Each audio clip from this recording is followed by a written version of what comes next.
Serious. History is full of well-documented human atrocities, but what are the stories about when large groups of people or societies did incredibly nice things? In 1989, a man named Ian Kiernan got a bunch of people off their asses and outside to clean up Australia. 30 years on, and it's still a massive annual event. Oh, and now worldwide.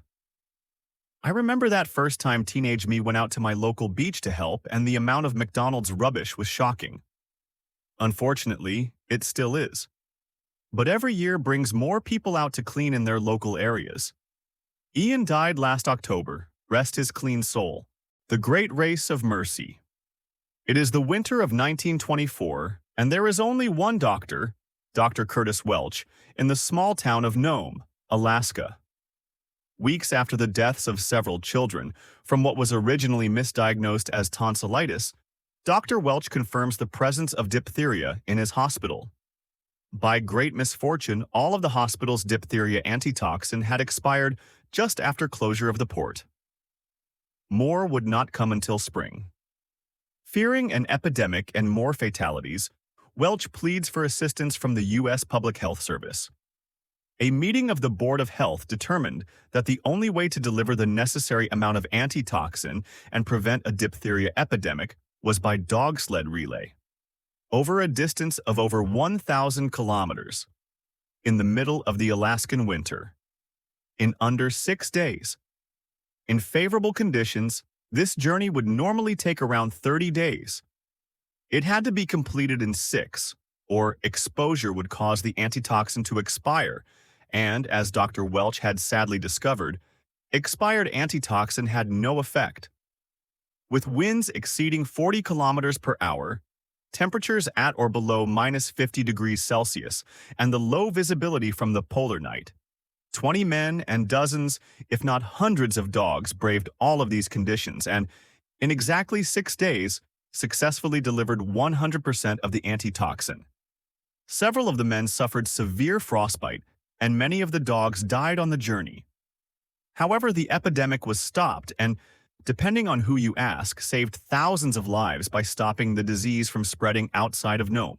I don't remember how long ago it was, but certainly around the time of the Arab Spring, when Egypt's Coptic Christian community was particularly vulnerable, a bomb planted by Islamic extremists exploded near a Copt church shortly before Christmas, which put the fear amongst the Copts that they were being targeted.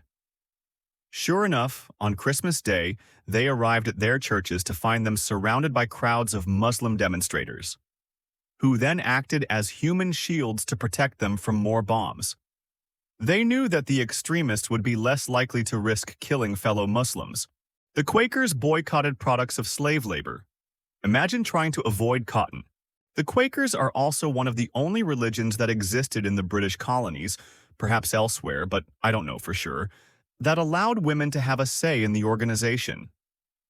The idea was that every human contains a piece of God, so everyone should be treated equally.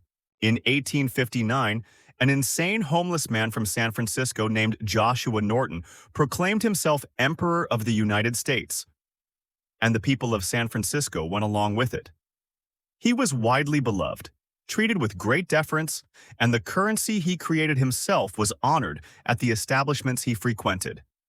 When he died, 10,000 people went to his funeral, and he is either referenced by or inspired characters in works by Mark Twain, Robert Louis Stevenson, Christopher Moore, Morris and Renee Goscinny, Selma Lagerlöf, and Neil Gaiman. The story of Emperor Norton is one of my favorite little bits of history. It's probably my favorite issue of Gaiman's Sandman comic, where he basically tells the story in one nice self-contained issue. Originally, due to, technically, being a poor homeless man, he was going to be buried in a pauper's redwood coffin and not given much ceremony. But he was so beloved and honored by the locals that the San Francisco Businessmen's Association formed a funeral fund that eventually got enough for his massive procession and an expensive rosewood casket for his burial. No one seems to be adding on some of the amazingly nice things he did in his life as emperor.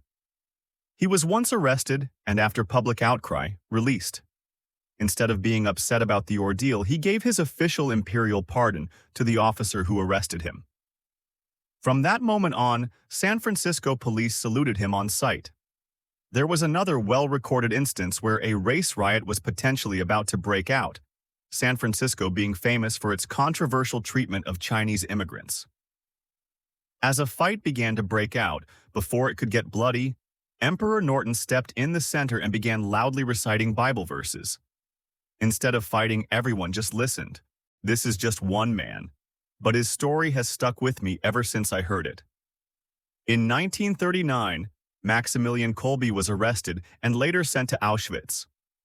During his time there, all he did was help others, praying for the dying and comforting many.